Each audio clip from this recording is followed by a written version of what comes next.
Bonjour à toutes et à tous et bienvenue sur la chaîne Ingénieur IA. Si c'est votre première fois ici, moi c'est Zakari Souga et je partage avec vous mon parcours, celui que je suis pour devenir un ingénieur dans le domaine de l'IA. Je vous montre de A à Z l'ensemble des compétences que je dois absolument maîtriser pour devenir un ingénieur dans le domaine de l'IA. Donc, si c'est des thématiques qui vous parlent, vous vous abonnez, vous cliquez sur la cloche de notification et on fait le parcours ensemble. Dans cette série de vidéos, nous travaillons sur l'analyse de données portant sur le dataset du Titanic. Dans cette vidéo, ce que nous allons voir, c'est comment extraire les titres. D'accord? Dans la précédente vidéo, nous avons mis en place notre regex. Donc, on va l'utiliser. Donc, ce qu'on va faire, c'est on va d'abord importer import RE. D'accord? Ça, c'est notre regex. D'accord? Regular expression pour RE. Donc, c'est fait. On l'a importé. Maintenant, on va créer une nouvelle colonne dans notre data frame, à savoir le Titanic. Il s'appelle Titanic, notre data frame. Donc, je vais le copier. Je fais ceci. Et donc, du coup, la nouvelle colonne, on va l'appeler titre. D'accord? Et donc, comment est-ce qu'on va faire? Donc, titre égale. On va dire Titanic point name. C'est le nom de la colonne. Et ici, on va dire apply. OK? Ici, on va dire lambda. Ça, on l'a vu lorsqu'on a travaillé sur Python. D'accord? Les expressions, les lambda expressions. Donc, lambda. OK? X. Deux points. Ici, on va dire re.search. OK? Et on va ouvrir. Alors, qu'est-ce qu'on va chercher? C'est ceci. OK? On va prendre ceci. Et on va mettre ça là. OK? Dans quoi?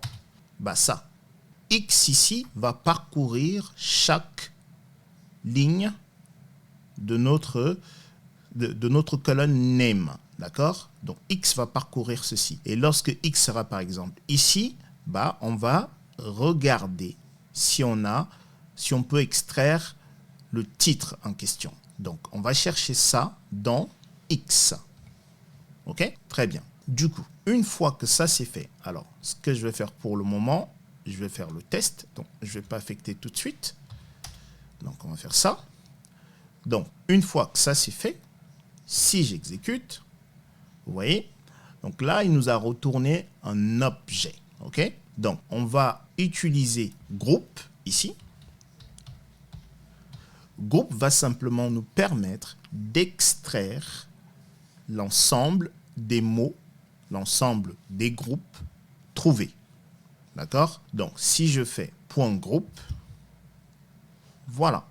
Vous voyez, il nous a récupéré nos titres. OK. Maintenant, moi, ce que je veux, c'est simplement MR sans le point. D'accord? Comment est-ce que je fais ça? Alors, notre regex ici, on l'a groupé. OK? Donc, il va falloir qu'on la corrige. Sinon, on ne peut pas extraire simplement le MR. Alors, comment est-ce qu'on va corriger ça? On va simplement enlever ceci. D'accord? Et le mettre à l'extérieur du groupe. D'accord? Voilà.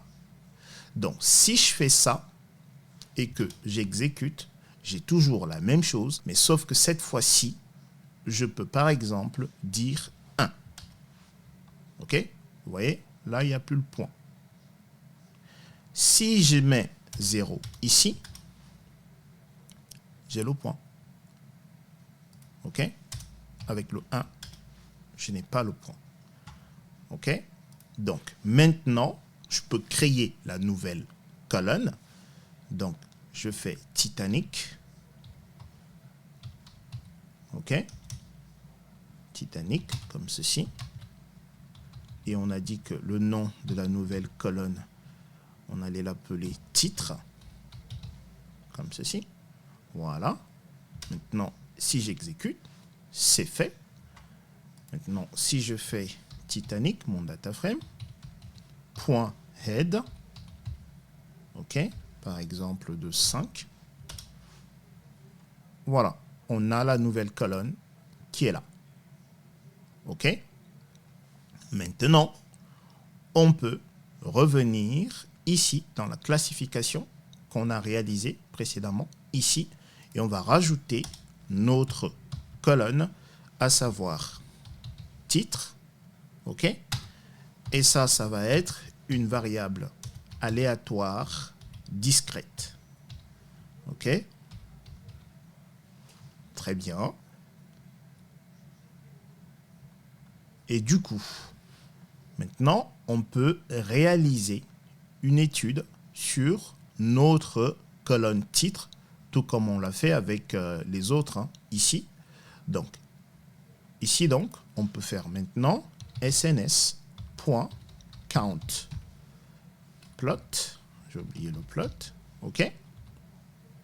Et du coup, data, bah, c'est Titanic. OK. Virgule. X, c'est notre nouvelle colonne. C'est titre. OK. Et là, on exécute. OK. Donc là, on voit que on a quelques soucis avec les noms, donc on va les roter un peu, on va faire une rotation, et ici on va utiliser palette, ici on va dire pastel.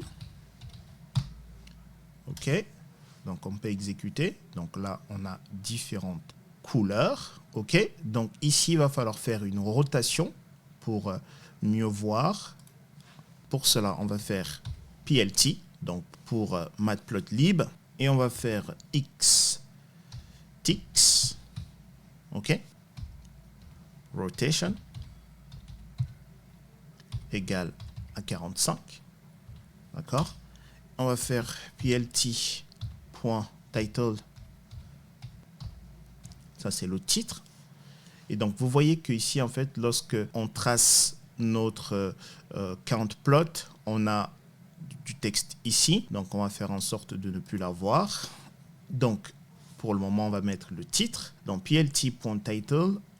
Qu'est-ce qu'on peut dire ici? On peut dire simplement compter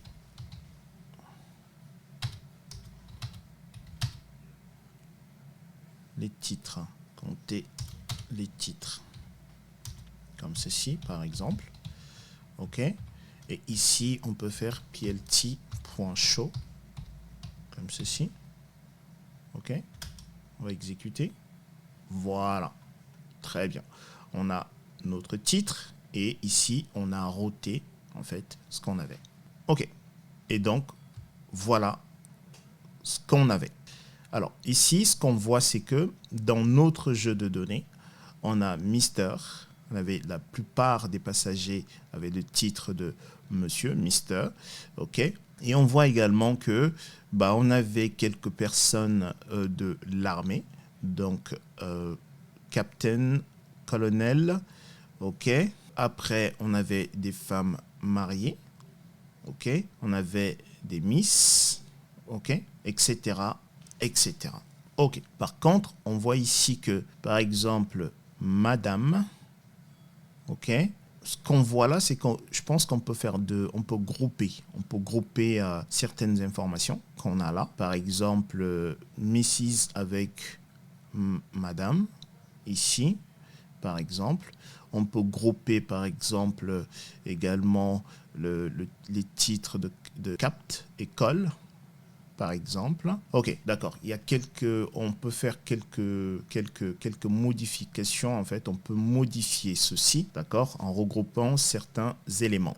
OK, c'est ce qu'on va faire dans la prochaine vidéo. Donc, voici ce que je voulais partager avec vous dans cette vidéo-là. Donc, je résume rapidement. Ce qu'on a fait dans cette vidéo, c'est simplement, on a extrait en utilisant une regex. D'accord, on a extrait les titres. OK, à partir du moment où on a extrait les titres, donc on a créé une nouvelle colonne, donc on a appelé titre. Donc la nouvelle colonne titre, on l'a classée par la suite comme étant une variable aléatoire discrète. Donc comme c'est une variable aléatoire discrète, on a tracé, d'accord, on a utilisé un count plot.